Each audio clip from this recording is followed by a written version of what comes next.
Hello, everyone. Welcome back. Hi, mate. To the Triforce podcast. Oh, hi, mate.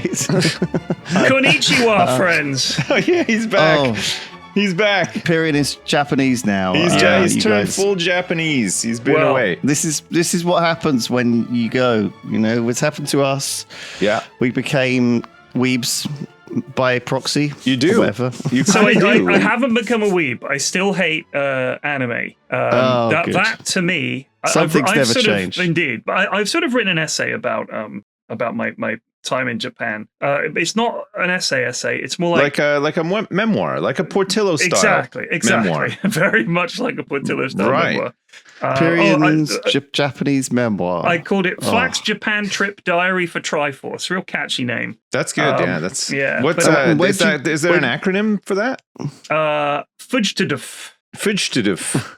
Fujdudufte, because there's a T on the end. Fujdudufte. Yeah, Nice. Fujdudufte. Fujdudufte. Before I went away, Lewis, you said to me, please keep a diary of stuff. You got it. Because I know that you'll see stuff that you'll want to talk about and There's forget. so much that happens every day. Exactly. It's that- a lot. Yeah, because you'll constantly be like, "Oh, what was that thing I wanted to talk about?" Exactly. And then, I made a bunch of notes. Shall I just Fujduduf. go in and you guys interrupt whenever? Yeah. Well, don't honestly, worry, this is what we've been waiting for. Me and Sips have been sitting here for 3 weeks waiting for you, and then we're Yes. going to interrupt like crazy. Yeah. I haven't even eaten or I haven't slept. Nothing. I'm so sorry. No, I kept been you guys waiting.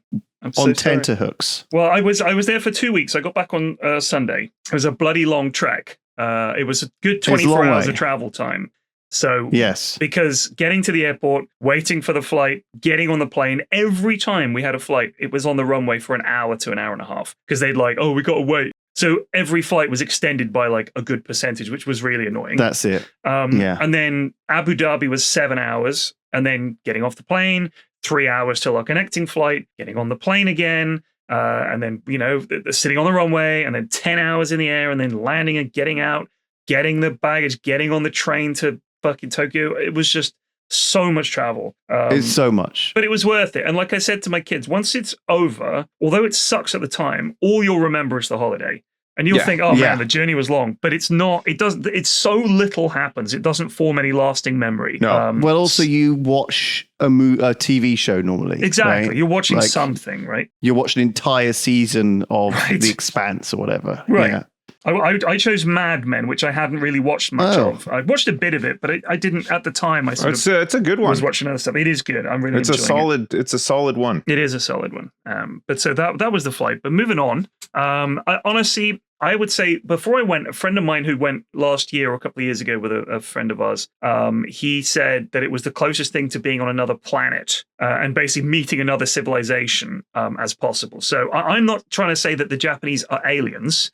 I would be the alien in every sense in this scenario. No, yeah, culturally it is so different that It is I know so what you mean. different. Yeah. And at times I was asking myself, like, what are we doing in the UK? Because it felt like they were so far ahead of us in so many ways. But there are also ways that they're quite backwards. But I'll come to all that, I guess.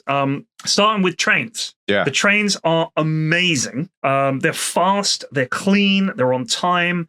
The connections are crazy. You can get like anywhere between cities and towns, and the Shinkansen bullet train system itself is such an achievement, a genuine achievement that you think, why don't we have something like that? And the reason is that when they were building it and working it out and all the rest of it in the 60s, which was the time to do this kind of stuff, we were still British Rail was still ordering steam trains for some of their routes. That is how far behind our trains are compared to Japan.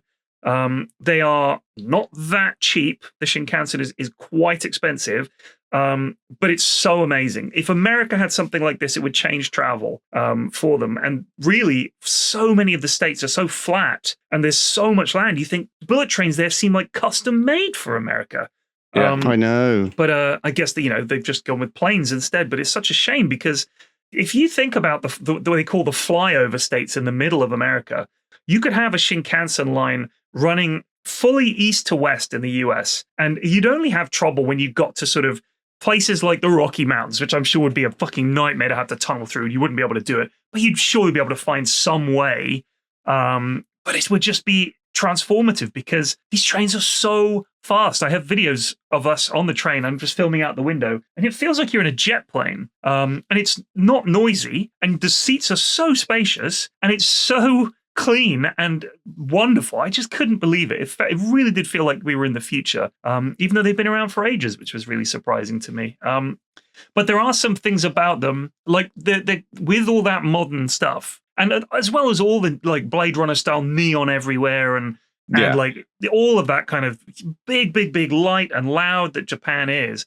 It also feels quite old fashioned in a lot of ways. It's quite a conservative country, culturally speaking, as well. But it's in terms of the bureaucracy of things. When we bought our JR Rail tickets, which are not all they're sort of made out to be, I'd say, we thought, a Japan Rail pass, that sounds like for 400 quid a pop, we'll be able to hop on any train we want, no problem. Not true. It only works on some lines, and a bunch of lines you only discover later.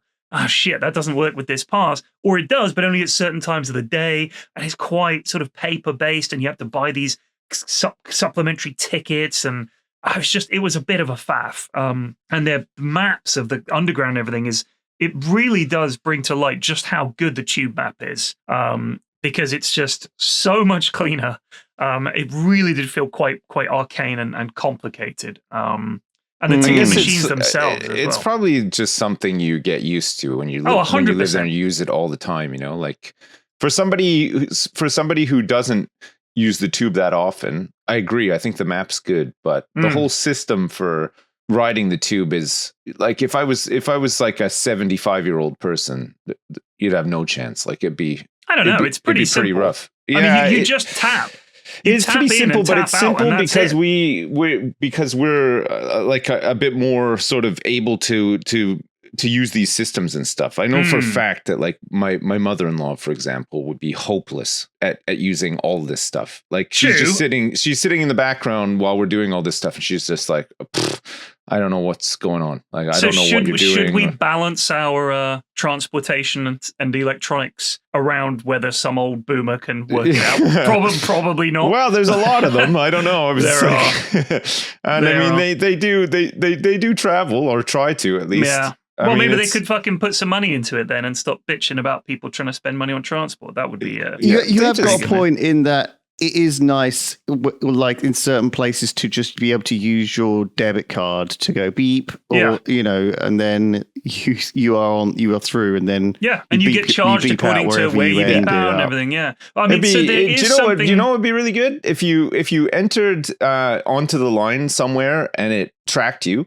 It tracked your entry point, and then as you were leaving, it would beep you again and say, right, you owe us this much. You put your card, you're done. You don't need to like buy a ticket or figure it out or buy a day pass or whatever. It does that in the tube. Like that's literally what it does on the London Underground. In Holland, yeah. Like you literally don't even have to pay when you get off. You just beep your card, like contactless, when you get on. When you go on the barriers, you beep in, beep out, and it says, all right, this is how much you owe. So you're never touching anything. And that's the Oyster card as well. I mean, the Oyster card is...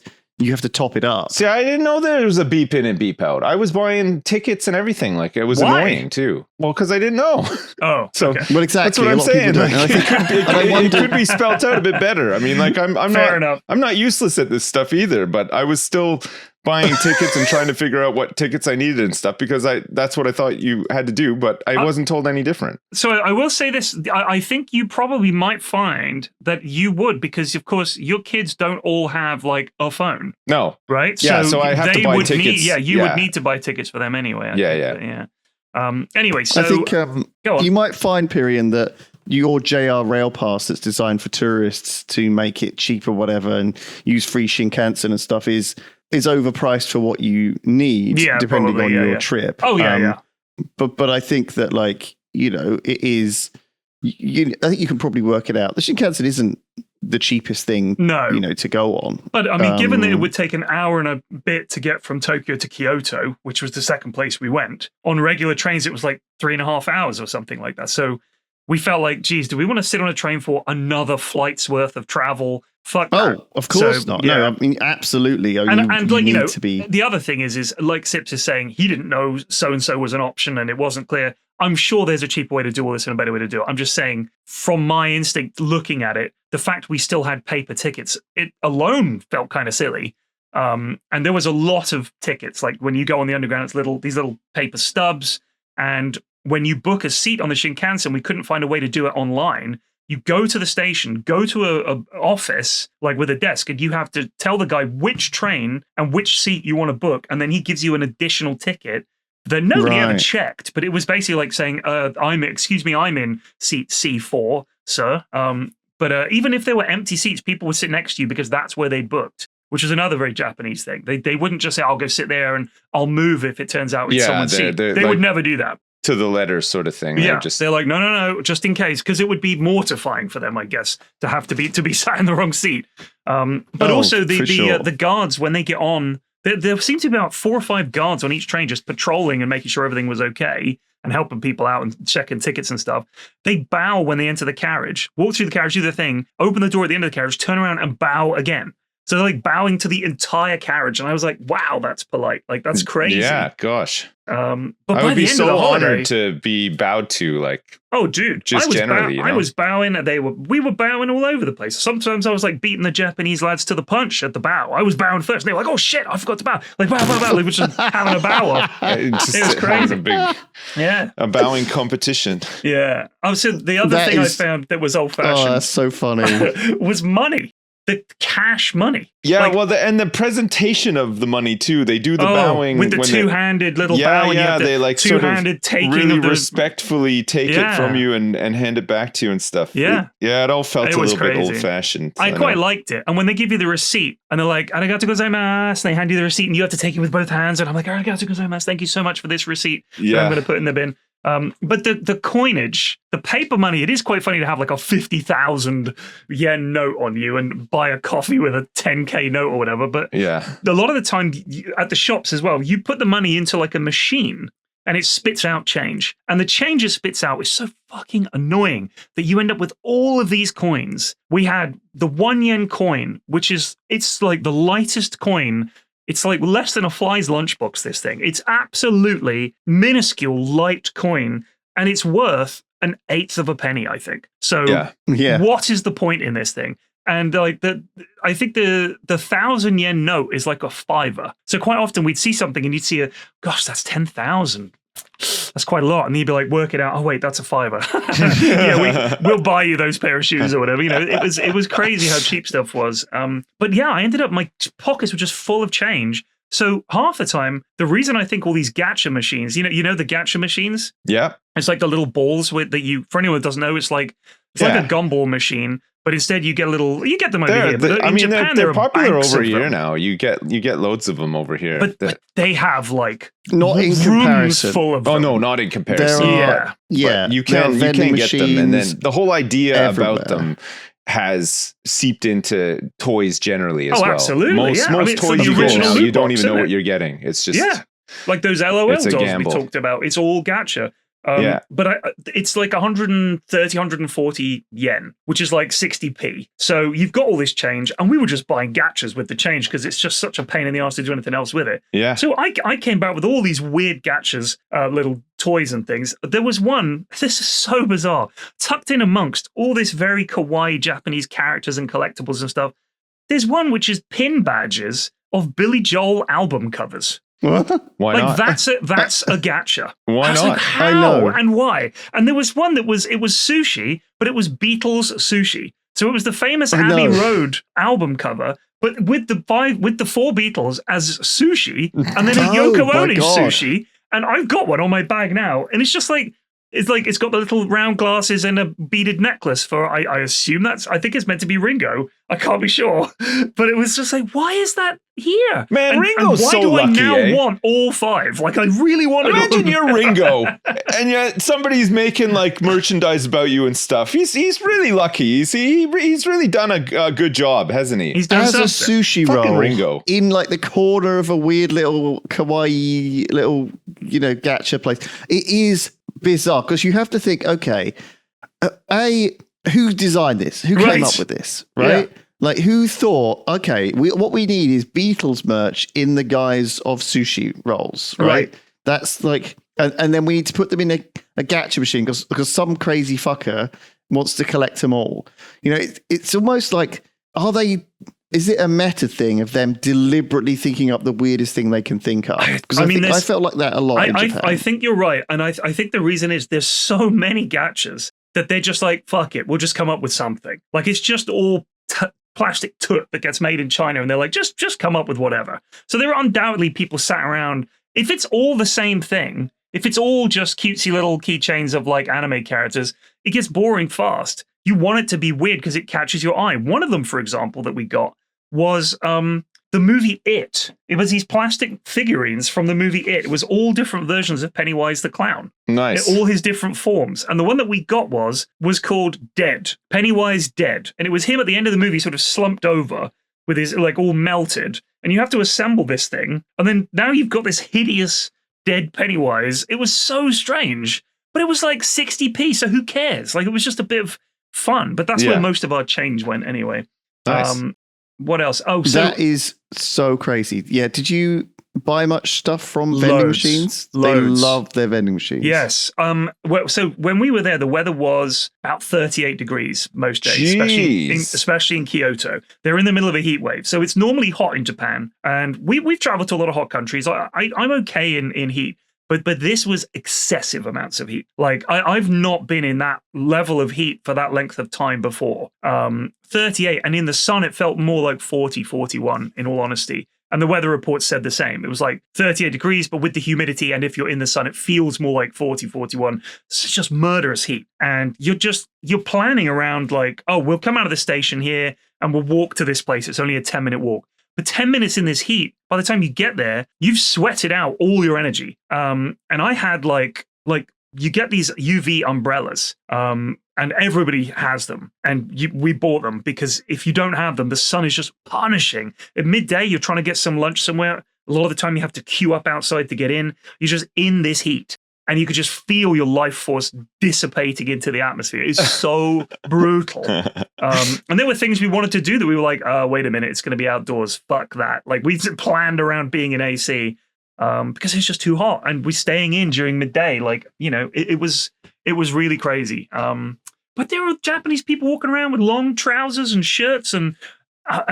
raincoats. At one point, it rained for like 2 seconds. All the cyclists had their raincoats on. It looked like protective gear for some kind of environmental cleanup. That's how big their raincoats were. Like full body raincoats with these huge headpieces to stop the rain getting in their face. They don't want to get wet. And who could blame them? They must be melting in there.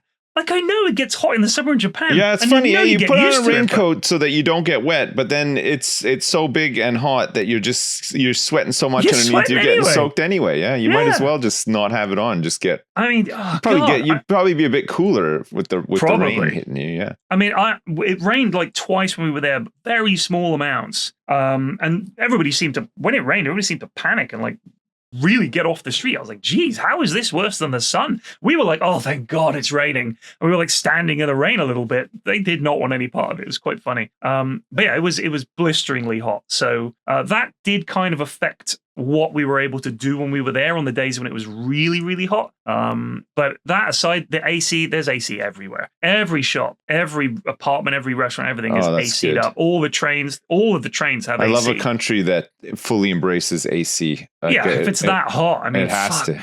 Yeah, it was bad. You just can't function when you're that hot. Like exactly. We just kind of shut down. Yeah. But so I will say, in terms of prices, I couldn't believe how cheap everything was. Like, getting there was not cheap. The Airbnb accommodation was not cheap. Getting around the country on the Shinkansen was not cheap. But the tube is cheap. All the stuff you want to buy, clothes, all this merchandise, food, was so cheap. We went out for a meal. It would be less than a tenner a head. Like, easily less than a tenner a head. Tenner a head's like cheap, about average over here now, I think. If not more. Depending where you're going. 10, well, I mean, if you're going somewhere where like your young kids are going to eat stuff like Subway or something. Right. Yeah. But I mean, this was like a nice restaurant. Like, we went to this one place. It was like a bento place. And my eldest got this big sort of tray. It had like gyoza and rice, and it had a bit of soup, and it had some other bits and bobs, and it was $5. Jesus. And I was like, this is insane. And this was not some McDonald's fast food place. The McDonald's we went to over there, because of course you got to try out the Mackies in another country, they had all kinds of stuff on the menu that I've never seen. You can get a beer and all the rest of it in pretty much everywhere. Went to the cinema, you can get a beer. It was crazy. McBeeru. Yeah, McBeeru, exactly. So everything talks to you was the thing that I was not prepared for. Yes, okay. I'm so glad you noticed this. Okay, so I'm really just enjoying listening to your. I know this is a little bit like, for some people this might be like putting up with their elderly relatives' holiday slides, right? But I'm glad you noticed that for a start, that everything talks to you, because it takes some getting used to, and really it's so does. Weird. Right? It's a lot. And it's especially because it's all in Japanese, obviously. So it's meaningless gibberish. It's just like a little voice chattering away to you. And when I say everything, I'm talking when you're on the train, all the announcements, unless it's the driver occasionally chips in, much like over here now, where it'll say the next stop is blah, blah, blah. It does that on the buses in London. It does it on the trains and everything. I was used to that. But it keeps going. It's like giving you some announcements and something else. It's given on for like 2 minutes when we got on the train. Blah, blah, blah, blah, blah. All this nattering away. I was like, geez, I wonder what it's saying. The lift will talk to you. The toilet will talk to you. The bathtub will talk to you. Everything is talking to you. And it's all just constant, which is kind of bizarre. And let me guess, you never answered back. I know. I tried. I was like, hello, toilet, when it would chat to me. Because this one, in one of the places we stayed in, as soon as you went in, it motion detected you and the lid opened, it played a song and it talked to you. So in the end, we were like, "Oh, good morning, toilet," and like chatting to it. It became like a member of the family. Yeah. But yeah, it was bizarre. It is like that. You walk down the street, and we sometimes see it here that there's some advert or something playing, but it is more than that. It's like there'll be. I guess this is one of the things I noticed, was that there'll be a railway station, and they'll have their own sort of identity and their own mascot, the music when you arrive, character. When the train pulls in, it plays a tune. Exactly. And it's like ding ding ding ding ding ding ding ding ding ding ding ding, and you're like, oh, we're at UNO or whatever. Like, it's got its own tune for each station. But yeah, a lot of chatter and a lot of noise. But the Japanese people themselves are very quiet. Yeah. So it's like they filled this silence with the electronic voices. Maybe it's like too awkward without. Yeah, it's just deadly quiet. Yeah. But outside like the pachinko parlors, there's these little mascot things. There's loads of mascots. Everything seems to have a mascot. Every shop has some kind of face that is like a little kawaii face or something funny or like bizarre or whatever. So there was this pachinko parlor near one of the places we stayed, and it was like a ball with clapping hands on the top of its head where its hair would be, and it clapped its hands and it shouted at you in Japanese to come into the pachinko parlor. But we didn't go in because I was like, there's a lot of middle-aged lads in there. They're not going to have... They're going to have no truck with foreigners mucking up the system, sitting at the wrong machine or doing it wrong. So I don't want to step on their toes. They queued up all morning to get in here. I think they'll take your money just like they take everyone else's. Sure Flax. But there was a big queue for all of these places. They're loud, those places, eh? The pachinko. Yeah. It's insane. I don't know how anybody even can concentrate on what they're doing when they're in there. I don't know if they put music on or whatever. It's like this ASMR nightclub of noise and balls and spinning things. Balls. God, there's a lot of balls in there. It is a lot, but at the same time, it's like, it's not, right? It's both serene and over the top crazy. It's both, which is a hard thing to square, right? A lot of the time. But as a tourist, I mean, you are seeing an unusual, atypical version, right, of the place, because you're trying to go to a different place every day. Did you have like a railway station bento, or did you like have any did you experience the railway stations? Because railway stations are kind of like more like hubs for shops and restaurants. Yes, right? I would say like every single... First of all, the stations are enormous. Like, I always think of Waterloo as being a big station. It is nothing compared to these stations. Like, the central station in Kyoto was vast, absolutely vast. I swear to God, you'd go in it and you'd be walking. We would be keeping track of how far we were walking each day. And walking from the entrance point that we took to the station in Kyoto to the other side to get the Shinkansen is a mile walk No word of a lie. It is a 1 mile walk. And I could not believe it. And that's, with all the twisting and turning and up this stairs and down these stairs, it all adds up to about a mile. And so just going somewhere for the day felt like quite a lot of walking just to get going. And every station was teeming with shops and cafes and restaurants and gacha machines and pachinko parlors and some kind of clothing store. It's like every station, all the big stations anyway, because there are a lot of little smaller stations that you wouldn't say that about.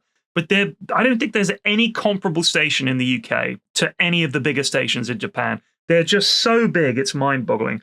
But yeah, so there's like, you go to one of these stations and it's not just one level. It'll be like 6 floors with escalators and lifts and malls and everything. It's crazy big. And of course, Tokyo itself has a population, greater metropolitan area of something like 45 million people. Yeah, it's insane. So I think every shop it is full. The biggest city now. I'm pretty sure it is. It's got to be close because in terms of population. Honestly, we went up insane. the Skytree, which is like this. I think it's the 3rd tallest structure in the world. It's like the huge tower. And we went up there, and you can look in every direction, and it's just city to the horizon. And it's not like little city. It's all blocks and apartment blocks and like multi-level blocks and huge malls and huge offices.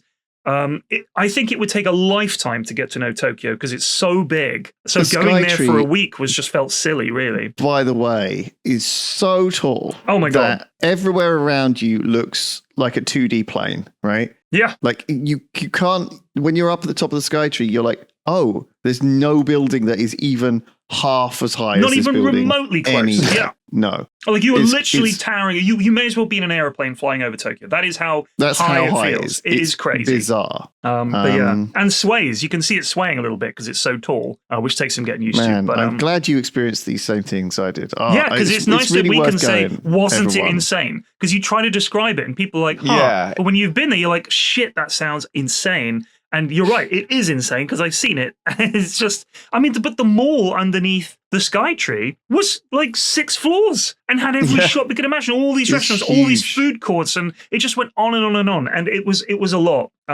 There was also, near us, there was something I saw. This was advertising itself as Conversation House.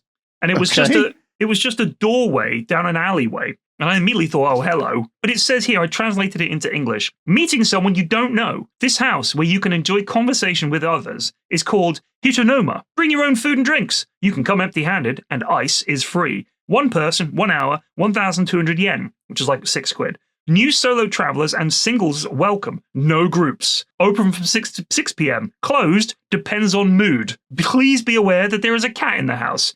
That is the weirdest side of Japan that you see, where there's just something advertising itself as a conversation house. Yeah. Oh my God. But I'm like, is that? But again, this as a cultural visitor, if I'm in Soho, you can tell immediately which places are the brothels and the dodgy massage parlors. I don't know if this is a genuine thing or if I go up there and someone just strips off naked as soon as they get up. Like, what is happening?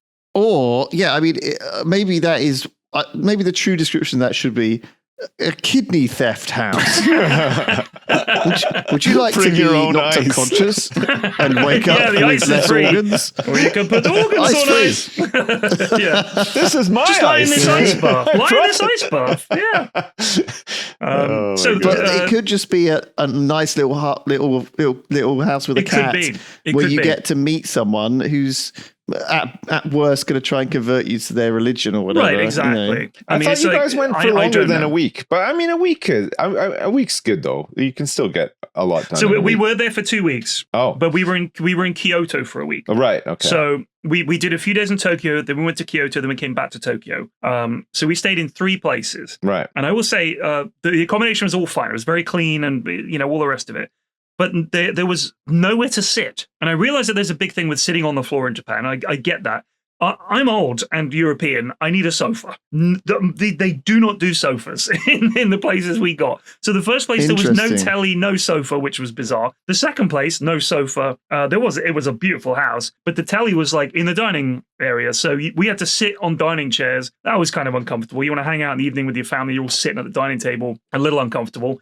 The third place apparently slept 8 people. It can fuck off. You barely slept 4 people in there comfortably. If you double the number of people in this place, people would have been killing each other. It would have been like on one of the sort of old ships, wooden ships. But it was crazy. And again, nowhere to sit. It was weird. But they cram everything in because space is so tight. You've got all those people in this city, and they're all going vertically in like small. So all the gadgets and everything is about stacking things and using vertical space. Yeah. But yeah, I gotta have they've it got so all, like fun. those Come little on. pod hotels and stuff too. Like they are very limited on space. Oh yeah, 100%. 100%. It's kind of frantic though. Like I mean, going out for the day, you because you're jet lagged, you sort of wake up early. You head out, you do some stuff, and some days, after a week or so there, I was like, oh, I might just not leave the hotel today. Yeah. We had some days where we were like, let's not do it. anything today. Let's just relax. But yeah, we'd be like, actually, let's go to we'll go to the cinema, or we'll go to a shop or something. And every time we did just venture out, we'd find some area where we wanted to explore much more, but we just didn't have the time. Like, it honestly felt like you could easily spend, if I went back, I would go for longer, like maybe a month in just Tokyo. Because I'd want to, and with other people, with friends, and go and do stuff. And in spring, not in summer.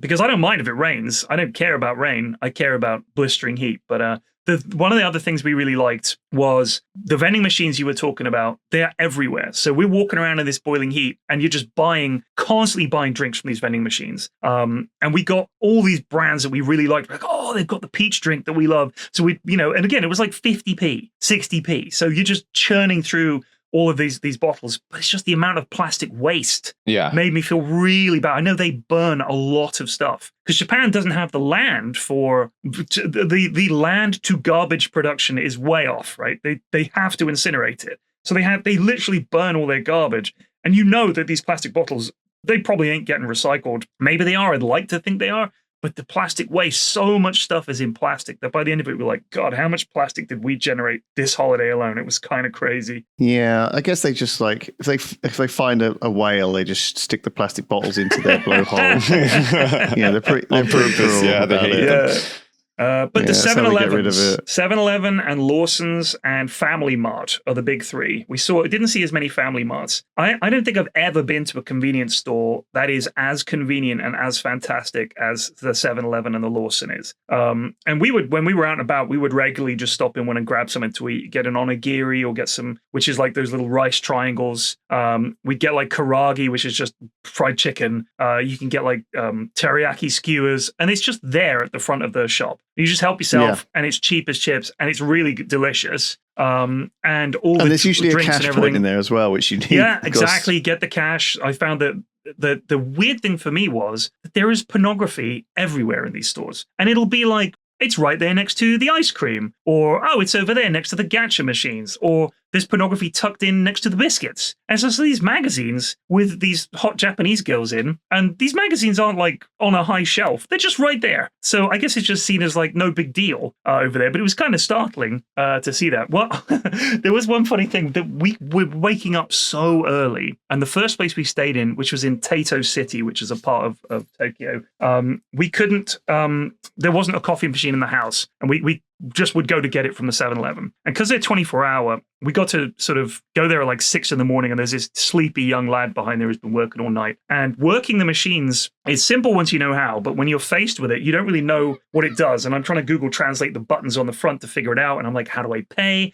So I start speaking Japanese to the guy behind the counter from my phone. I'm like trying to say, excuse me, I would like 2 coffees and 2 iced coffees, please. And as soon as I started speaking Japanese, his eyes went wide and he ran around and like stopped me and did the coffee for me rather than let me butcher his language any further. I felt so bad for this guy. He was like, oh, and ran around, like, please stop speaking Japanese. So that's how it felt. Which is fine. But I also, he was also probably just trying to be really helpful. That was funny. And coffee. That's speaking really of coffee, funny. did you go to Komeda Coffee? Did I go to Komeda Coffee? Komeda Coffee, Komeda. The I have logo no is idea, like no. it looks like a sort of guy with a big hat. It's meant to be a medieval or a rich guy. Apparently, I'm it not looks a like big a cowboy. coffee drinker, Flax. So no, not really. I have one a day. I didn't have coffee there, but the Kameda Coffee is like a chain of cafes which are amazing. Amazing. Value for money. Forget about it. It's such good value for money. But the food in there, they do these egg, mayonnaise, and ham sandwiches with lettuce on this cloud bread. I think they call it cloud bread. Which Japanese bread is like the Japanese bread. You can barely feel it. It's so light. It's like it doesn't get in the way of eating the sandwich. Man, it's just that'd like be so. If you just took the egg, the mayonnaise, and the ham out of that bad boy, just a lettuce sandwich. But honestly, it was. If you go to Japan, go to Kameda Coffee. I think there should absolutely be one over here. They're that good. And there's a little doorbell that you ring for service. They do like shaved ice in there. Like the menu is bizarre. It's kind of all over the place. We got our own coffee places over here that are just as good, if not better. Yeah, Costa Coffee and Cafe Nero and trying to think of Starbucks. Yeah, and we got some other ones too, I'm sure, but when you go to a different place, not even just Japan, like when you go anywhere and you get something that they probably take for granted the same way we take a lot of stuff for granted, but it's so much better than what you have at home. Yeah, you always get home and you just feel like shit. You're like, oh yeah, man, that was the thing. Coming home and I was thinking, if I try to go out to a cafe and get something to eat and a coffee or whatever, it's not going to be anywhere near as good. No, it's going to be twice the price at least. Yeah. And someone's going to like slap it down on the counter for me, and they're not going to bow and say arigato gozaimasu and hand me a receipt. No, they're just going to sort of huff at you, and then you're just going to, you're just going to think about like Nigel Farage or like maybe like David Cameron or something. You'll just get like a vision of them, and it makes your coffee like taste worse, like even more bitter and stuff, and it's just like, fuck, get me out of this fucking stinking hellhole. I want to. I'm just joking.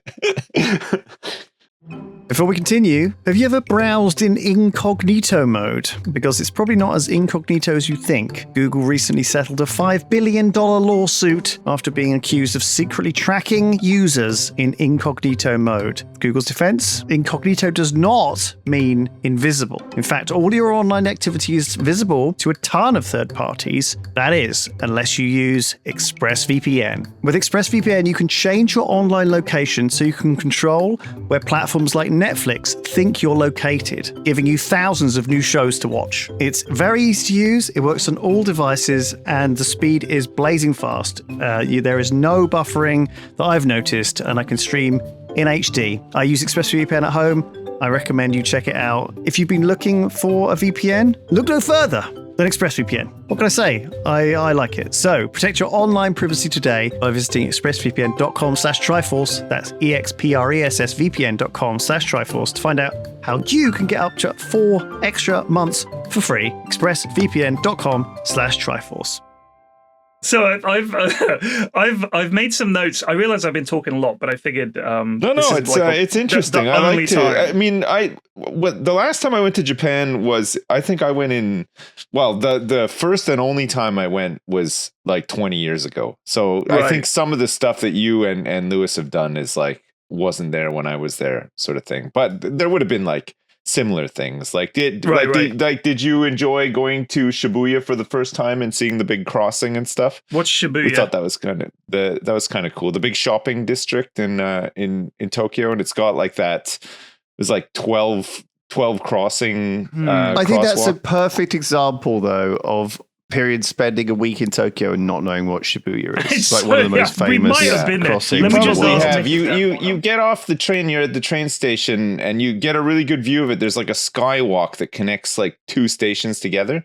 I don't know. It's kind of hard to explain. There's like there's like all these crosswalks, and they all activate at the same time. So like there's like a big X that goes through like the middle of the traffic, but then on the peripheries iconic. There's like 7 or 8 other little crosswalks, but it all activates at the same time. So it's just this tidal wave of humans all converging into the road at once, like on the regular. So me and my eldest, when we went to that part of Tokyo, we found this German beer hall because Mrs. F had worked in that area, quite near Shibuya, I think. She'd worked there for a couple of weeks with her job. She'd had to go over there earlier this year. So she'd like scouted out a lot of Tokyo and was like, we got to see this, we got to see that. Right.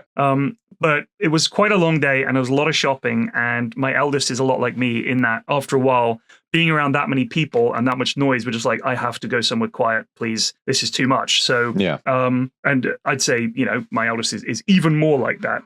So I went home with him and we were like, we'll just go back and chill. And my youngest and Mrs. F went to Shibuya and did all the shops and all the rest of it. So they may well have seen it. I'm sorry I missed it, but we did see the very fancy area where there's all the big shops. Like I bought some Onitsuki Tiger trainers. Yeah, I think it's such a big place that a lot of people like will have an idea of what like their quintessential is, but it's not the same as the next person's. Like right? Yeah, sure. It is just that kind of place. Like 100%. But yeah, I mean, like I don't think did you call it the Sky Tree, the really tall? Yeah. I'm not sure that was even there when we went, because that's something that we would. I don't think it was. No, that's something that we would have sought out for sure. But we did go up a big tower in a place called Roppongi Hills, which is like quite a tall. They have them everywhere. Quite a tall tower, but we went up at night, which was really interesting. So we got to see the city. We did that in Kyoto, but the tower. This was after the Tokyo Skytree. So we went up this other tower and it felt like shit. Oh. Even though it wasn't. It was fine, but it just felt like by comparison, like no. We're barely even in the clouds here. It's kind of like we went to a bit spoiled. We went to another. It was a big government building, but it looked mad. It was like it looked like something out in North Korea or something. It was like shaped like an H, I think, or something, or like it was like a horseshoe shape. But it was massive. It's this massive building.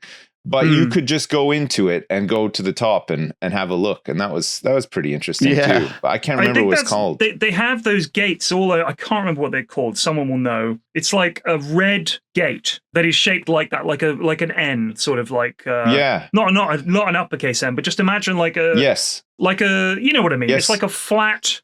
I don't know how to describe it. A square with one side is the ground. Yeah. That's the best way I can describe it. And they're everywhere. I think they're either Buddhist or Shinto. So the government building might have been designed in that shape. Could have been, yeah. But yeah. So I made some notes of things that some of these are just 2 words that as I went along, I just made notes of just things that happened that I thought were funny. Some I might need to remember, or some I might need to explain. So first of all, one of them is just 2 words: ice hat. Ice hat. Ice hat. And I remember now what that was, is that it was so hot that I was wearing a baseball cap to keep the sun off the dome, and I would run the hat under the tap to soak it and then put it in the freezer overnight. And before we left the house, last thing, I'd put on my ice hat to get me a bit of coldness between our house and the station, because it would melt gradually in the heat and the sun, and the cold water would run down me and keep me cold, and then evaporate so quickly in the heat that by the time I got there, ice hat was bone dry. But all the sweat is insane. It's not insane. It was fabulous. You have to really do it necessary. Yeah, I had to wash. This summer has been so hot. I had to wash my hat the other day. I went to go put it on, and because I've been sweating in my hat so much, it stunk. Salt. It really stunk. I had salt deposits. Jeez. So you could see like the white salt deposits burned into the hat. So I had to wash it. Yeah. And then I was like, fuck it, I'll put it in the freezer. I'll wear it fresh. It was amazing. I think I might have invented something. Mine smells really nice now, but I tell you what, it was not smelling good. It's bad. So, all right, here's the next one. Disney versus any Japanese characters. We'd go into these toy shops, and there would be all these genuinely incredible, really funny, really beautiful, or really kawaii characters, and all this merch you could buy. And then alongside them, Disney has shoehorned in some of their tut that just looks like shit. Like when you see Mickey Mouse and Woody and Buzz Lightyear next to this sort of array of fantastic Japanese characters, Disney looks like wank. It looks so bad. Like I was really just stunned at how sort of glaringly bad it looked compared to the Japanese equivalent. And I just could not believe how shit it looked. It just looked really boring and really sort of like it lacked character. Like we bought all these stickers. They're quite big stickers. We bought one of Mount Fuji, and it makes me laugh every time I look at it. It really does. I can't describe it. You have to see it. But it's just, I felt like the Disney stuff just looked so out of place and crap. I was kind of shocked, and it made me realize that this prestige brand just to me didn't look good at all by comparison to the Japanese stuff. That was kind of weird. 100%. I really did go quite kawaii over there. I bought a lot of crap. I have a lot of dangly stuff. I've got this green lab. Dangles. You bought a lot of dingle dangles. I did. He's called Smisky. He's a little glow-in-the-dark lad. He attaches to my phone, and he glows in the dark quite a lot when you charge him up. And he's sort of sitting with his legs sort of up a little bit and his hands on his knees, and he just looks really depressed. I was like, that guy's perfect. And in one of the gacha machines, like we got a bunch of Sylvanian family stickers, so I got one of those on the back of my phone. My bag has this egg. There's this character. Why did you get Sylvanian family eggshell. stickers of all things? Mate, Gudetama. It's Gudetama. That's it. The egg. So I've got one of them. The Sylvanian family, I think, is Japanese. It was everywhere, dude. Everywhere. It doesn't sound very Japanese to me. The Sylvanian family. It sounds like Italian or something. No, you know Sylvanian family though, right? You know them. yeah, I know. With the Sylvanian family. Yeah. Oh, hey, is that Ricky Rat in my bed? It's a fucking giraffe already. with teddy bears over here. You know, we don't like no giraffes in this neighborhood. But so here's the next thing. There was a temple in I think it was in Tokyo. Might have been Kyoto. I can't remember. It was like a really nice area. I think it was Tokyo. And it was like, we went there at night. It's a shopping area, like half the places in Tokyo seem to be. And there's a big temple. And in there's an area where you can make a donation into a box. And then you randomly generate this number. I can't remember how. And it basically you draw something. You draw a little stub. And it tells you open drawer H15. And you open it and you take the top fortune and close the drawer. And you read your fortune and it's like, that's your fortune. And for sure, you're generally going to get a bad fortune. That's the way they pitch it. They're like, a lot of them are going to be bad. Don't buy another one. Your fortune is your fortune. You just have to live with it. I was like, cool. I realized if this was in the UK, those fortunes would be all over the fucking floor in 2 seconds. People would just be tossing them about. There'd be litter everywhere. No one would give a shit. This trust-based society idea where you just take one and close the drawer could not exist in anywhere but Japan. And you're right. It was so stunning to me that there was no litter anywhere. There's no bins and there's no litter. Like there's no bins anywhere. You're walking in the most busy place you've ever been. There's no litter in the gutters. There's no litter on the streets. There's no cigarette butts, no bits of paper. Like, why? But there's no bins. What is the story behind somebody's underpants on the road? Like all the time. Like I always see underpants on the road for some reason. Like why is this? Why does this happen? In Jersey. Yeah. In Jersey, I used to see it in Canada all the time. Like, parts of the UK, like if you're driving on the motorway or whatever, there's shit everywhere. There's here's the funny everywhere. thing. We joke about this. We've been playing GeoGuessr a little bit. And there's this thing where if you put a street view man down anywhere in India, I mean it. Yeah. There is every street is lined with litter. Yeah, right? and it must be cultural. It must be cultural that they just drive along the roads and chuck litter stuff out of the car. And that's every single. And you could. It's such a bizarre thing, right? Where and it's so indicative. It's such a predictor. Yeah. You're like, oh, there's litter on the side of the road. That means we're probably in India. Yeah, that is. It's just nuts. Mad to me, like that people would just. And I've seen people do it too. Just chuck something on the ground, but they don't do it. Like I did not see anybody do it. Everybody takes their litter with them. And Japan just feels so different. Like the famous thing that when they were at the World Cup, the Japanese fans cleaned up all their litter at the end of the game and left. There was nothing. It was like their area of the stadium was like spotless. And I just think that is the least that we could do is to just give a shit about your own rubbish. And we just don't. The thing about I think it's a cultural thing that comes from, and I've said this before, from being at school, because Japanese schools apparently don't hire cleaners. The students have to do it at the end of every day. And so they kind of learn this, it's their responsibility. Yeah. And as soon as you do this as look, when I was growing up, as a teenager, I'm sure my mum and dad did the majority of the cleaning, right? And I didn't do shit. But you never had to like do the dishwasher or like clean the table, clear the dishes or anything. Like a little bit. But I was definitely like more of a slob, right? I hated it. Yeah, I make my kids do all that shit. Well, exactly, and I think that I very quickly learned that if I make a mess, I'm going to be the one to clean it up, right? But I think a lot of people never learn that lesson. No, it's interesting. It's interesting, or anywhere in the world. But I mean, just things like the park. There's parks around me. People will just have a barbecue in the middle of the park with those little fucking metal trays. I've moaned about it before on this podcast. And they'll burn the grass and just leave everything there and fuck off. And it's not their problem. And I just think if you did that in Japan, people's jaws would be on the floor. And I don't know if they would call you out or if they would just write you off as a despicable foreigner, which would be reasonable. Because going over there, I wrote this little paragraph is how I summed it up. Being English, you might think that a nice middle-class lad like me will fit in with the whole politeness thing, but I felt like such a boorish oaf over there. I felt so inexcusably, violently, horrifically rude because I was just nowhere near their level of respectfulness and kindness and neatness and everything. I felt like every time I raised my voice or I laughed too loud, I was like, I'm being such a pain in the ass now. I'm the worst tourist, the worst example of a tourist just because I'm being loud and I'm walking in the wrong place and I'm crossing at the wrong time.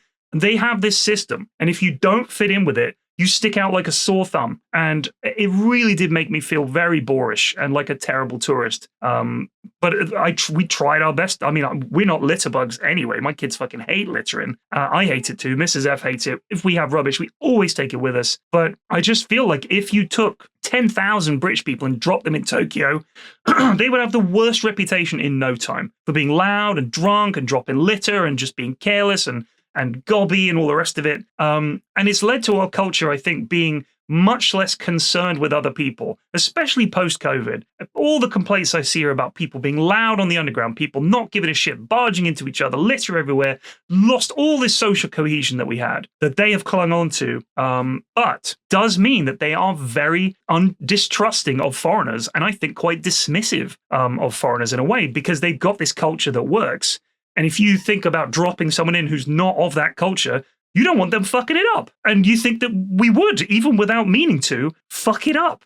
So I felt quite guilty going there on holiday in a weird way. Yeah, I completely agree. It's weird. I think I don't know so much about Japan, but I remember reading something recently where there is like a sense in some circles that they are sick of foreigners, sick of tourists and stuff. Well, they've got a guy coming up now politically. Yeah, that's who is very much like reading that. About, and he said things like apparently this has been a Japanese nationalist thing for a while, but in World War II, you've heard about the massacre in Nanking, where they killed all these civilians. They did all these medical experiments with them. They had these like rooms where they took women and just the soldiers just, did their whatever they wanted with them, all this kind of stuff. Like terrible, genuine war atrocities, war crimes. And this guy's coming up saying, it's a myth, didn't happen. Or they deserved it, they're animals. And he's like a mainstream politician in Japan, from what I can understand. Right. And he's very anti-foreigner and very much like Japan is the best, our culture is the best, Japanese people are better than these foreigners who are here.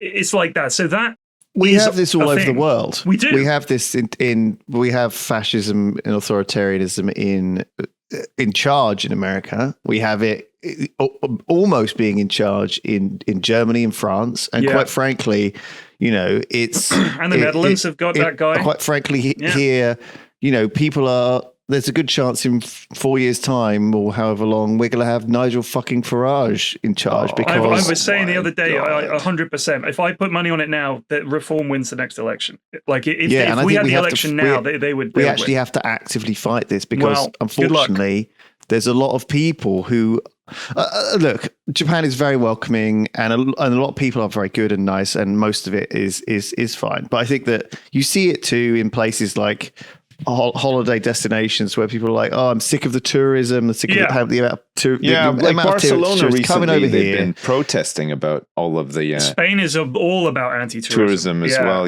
because it's absolutely ruining the local economy for everybody, right? Like it's all it is, but foreign without the tourism, Spain is fucked. Yeah, like they have youth unemployment is terrible over there, and there's a lot of low-level racism. That's what it is, really. It's like immigration. It's low-level racism of people blaming and politicians easily blaming. They're like, the reason that your life is hard is because someone foreign has come along and stolen it. That is their modus operandi, right? It's a weird issue to begin with, because I feel like it's like it's that age old, we created a problem that we're gonna fix now. Like you wouldn't have the level of immigration that we have in the first place had it not been for this requirement for cheap labor all the time throughout history. Like if you never had that, it wouldn't have been an attractive prospect in the first place to come over, right? Like it would have just been it wouldn't be the big problem that it is now, but they've kind of created it, and now they're like, oh, now we're going to solve it. But it's like it's stupid. Like you created all of this in the first place through the money that you take from people. Freezing wages at incredibly and just low letting levels. the private sector just run rampant, basically. Well, here's the thing that I time. think's really funny with AI, right? So people, one of the common things about AI is like, oh, I can't wait for this is what people thought sort of 20 years ago. Oh, I can't wait for the AI to come along and it can help me do my washing for me and carry my shopping home and do all the things. And the AI was like, no, I don't want to do that. I want to do the art. I want to do the music. Yeah. Like, I want to do all the stuff that might bring you joy and leave you with the drudgery. I don't want you to just, exactly. I wanted to do all that fun creative stuff. It's like, oh no, that's we can handle that. And it's the same thing with to some extent, not wanting to do physical things. I think, it has been seen to be the job of the lower classes or whatever to do manual labor or, nursing or things like this, things that are actually like more, we need more and more people doing, these jobs. And we are unwilling to do them because we see them as below us, right? In some way. And it's led to just a cultural evolution of families saying we want the best for our children, and the best for our children is not for them to be employed as a cleaner, for them to be employed as a bin man. It's seen as like not good enough. If these jobs actually just paid a living wage, I think a lot of people would just be like, you know what, it's not the best job, but at least I can do the things I need to do. Precisely. I can put food on the table, I can pay my rent, and I can have some money left over to take my family on a vacation or whatever. It's the opposite. Yeah, right? It's completely. It's bizarre that the worst jobs are the ones that pay the least. Yeah, it's backwards, right? And it's largely due to a exploitation of immigrants, right?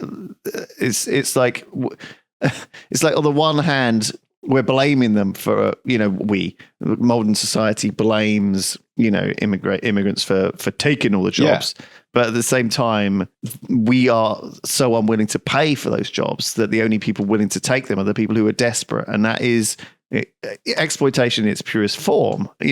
Society is not very smart with this thing, and it's a shame, really, that politically, the socialist governments in the world don't recognize that.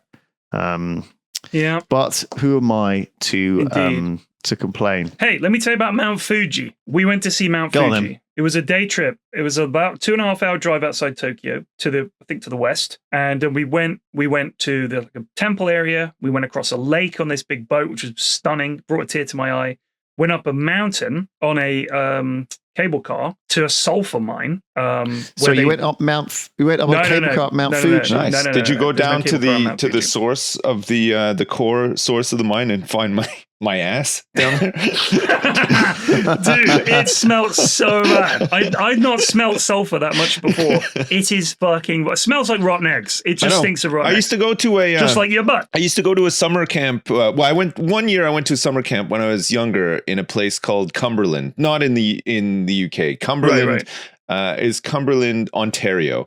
And there, for whatever reason, I don't know why, there's like some sulfur, or I don't know what the water system was or whatever, but all of their public drinking water out of fountains or whatever near this place that I was at stunk of eggs, like fucking everywhere. Like I don't know, it's so weird. I don't know what causes it. I'm sure somebody listening probably has been to Cumberland before and knows. Yeah. But there's certain places like that, like in Rotorua in New Zealand, like towns that are just built around this like stinky sulfur vents. I cannot imagine living near it.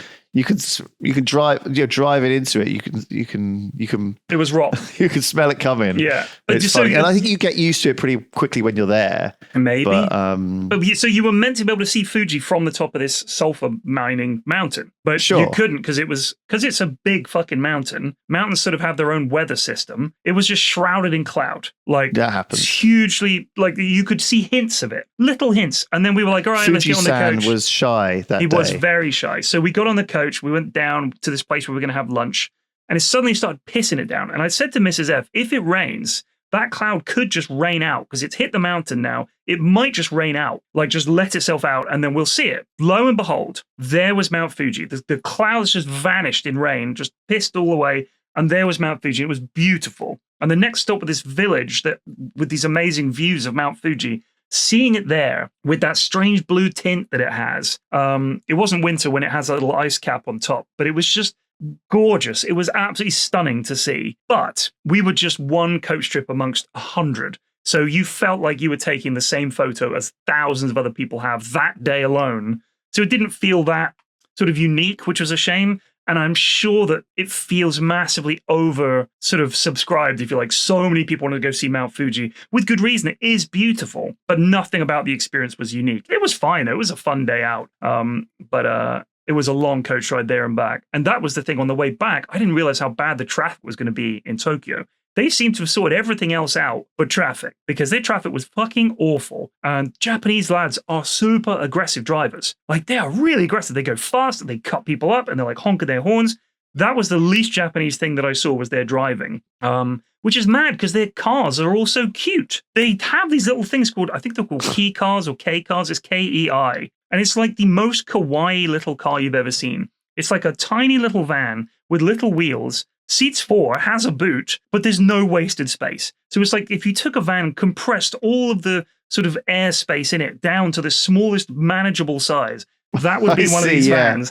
And they're all driving around at the speed of light and honking and cutting each other up. I was like, wow, the least Japanese thing. You get someone behind the wheel of a car, they forget who they are. I'm telling you, even the Japanese really made me laugh. I really want one of those little cute Japanese. I looked into it. You can import them, but they're expensive. But yes, I immediately was like, oh my God, I've got to get one of those. But so here's another detail. Your camera, the sound of your camera taking a noise, as soon as you arrive, you get a notification that you have to have the sound on. It's locked on in that region. And it doesn't matter. Like, I have ExpressVPN on my phone, so I put that on so that I could get to some websites that the UK wouldn't let me watch, like Netflix and stuff. To watch stuff I downloaded on my phone, I was like, no, that's not available in your region. So I'd have to VPN to get to like my Mad Men series, for example. But that still doesn't turn it off. Magnum series. Mad Men. Oh, sorry. I thought you were watching Magnum PI. No, sorry. Mad Men. It's not that old, right? Yeah.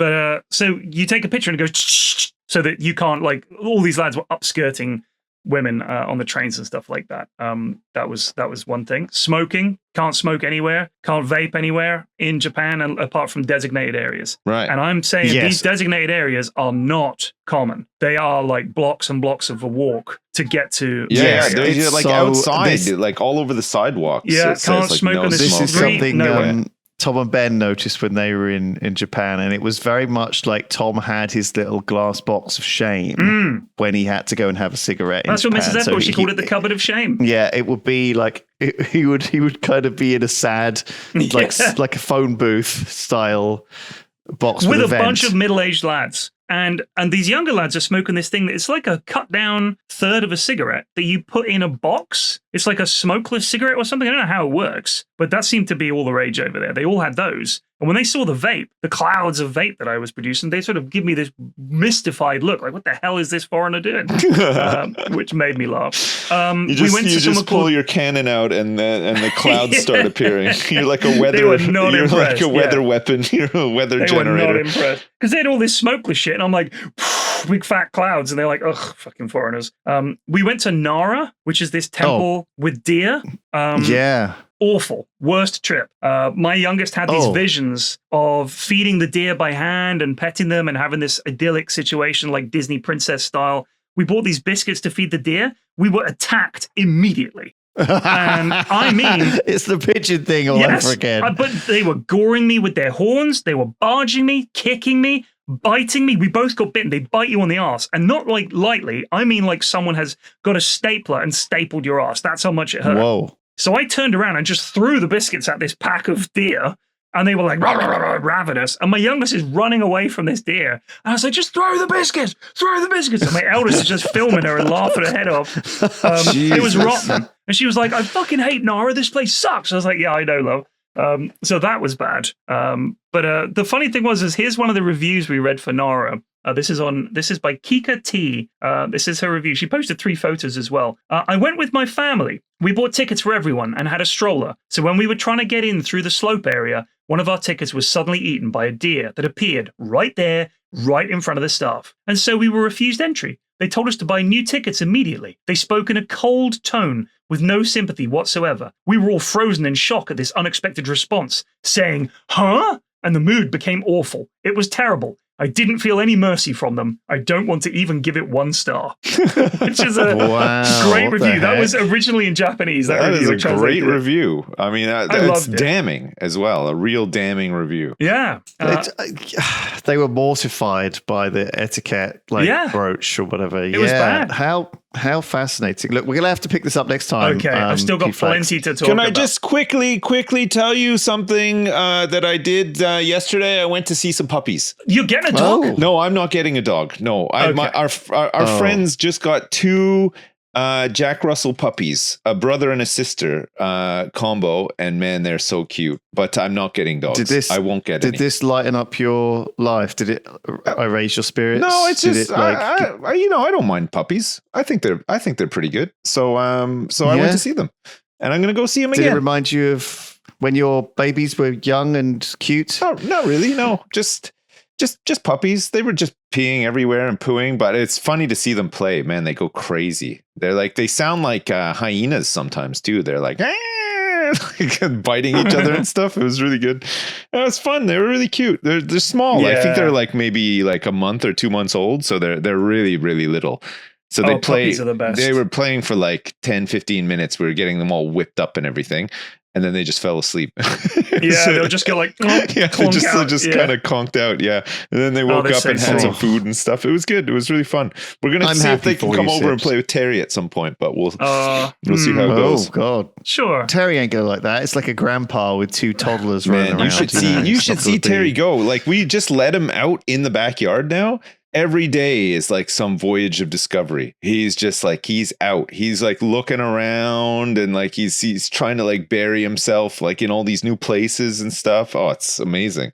He's just living his best life. Yeah. Till he goes back in the fridge. Well, I'm so glad. Yeah. Let's get his ass back in that fridge. Well, he's English, he makes use of the 2 months. Yeah. The 2 months of nice weather that he gets. That's it. Yeah. It's nearly over now. Yeah. Man, they are so cute though, puppies. But I wouldn't have any. Oh, they're just too much work, especially 2. Oh my God. Well, we left Aggie with my mum for 2 weeks while we went away, and my mum fell in love with her. She's known Aggie for years, of course. Whenever she comes up to stay, But to have her stay in there, she was like, "I wish I could do this," but I also realized that it would be a lot. Like, you can't just pop out and leave her. Sometimes, you think like, "Oh no, I don't want to go out all day because I can't leave the dog alone." Going on holiday, you got to figure that out. Yeah. But I wouldn't change it for the world. We love having her, and I think it's nice for kids to have a pet. Yeah, I think so too. That they have to work around, because it kind of teaches you to think about someone, quite frankly, less capable than you, because Aggie's fucking useless a lot of the time. So it's a good lesson for the kids to sort of say, hey, you can't leave that there. You got to think about the dog. You got to think about this. Yeah. It's good. Well, just me and my wife went to see them just to sort of like test the waters a bit. But like, we're going to take my kids to see them like over the weekend. Just because like my wife's never really been around puppies before. Like, she's been around dogs, but like it's funny. It's quite rare to be around puppies, isn't it? Like, you could probably go a whole life and not be around like a little puppy. Like they are kind of rare. Really new. Yeah. You don't see them out and about. Yeah. Of course, so she wasn't like too sure like how they were going to be and stuff. And she thought that maybe they like. And they do bite a little bit, but it doesn't hurt. Like, they're playing. No. Like, they don't. Their teeth are like tiny. Yeah. They don't know what they're doing. And I think they play with you if you're playing with them, but like they can sense from you if you're not playing with them that, you know, they're not going to really bite you and stuff. Even when they're really small, like they're quite smart, really. Yeah. So yeah, it was good. So yeah, I know what you mean though. I think it's good for kids to be around animals and know how to treat them and stuff. Like our kids are around like the tortoise and guinea pigs and stuff, but they're different animals, you know. Like guinea pigs, like you can get them out and cuddle them and stuff, but they are just like deathly afraid of everything that moves in the world, sort of thing. So it's a bit more difficult, you know. Dogs give like a bit back. Yeah. Funnily enough, the tortoise does as well, in the weirdest way. Like you wouldn't think he'd have a personality, but he does. And you can. Well, I tell you what, moving things in the world. There was a cockroach in one of the houses we stayed in. I didn't know those fuckers could fly, dude. I had no idea. I didn't see cockroaches ever. This thing nasty. was huge. Yeah. It was huge. Yeah. Like its body was the size of my whole thumb. I know. And it had antennas the size of like pool cues. Oh, I hate them. And it flew at my head. Oh. And I screamed like a baby. Yeah. And then I had to catch it in a glass. It was so fucking big. Yeah. Oh my God. But we've got way more to go through from Japan. Yes. We're going to have to do part 2. We'll do part 2. But thank you, everyone. And until next time. Thanks for listening. We'll see you then. See you. All right. Bye. Oh my God. All right. Bye. Arigato gozaimasu.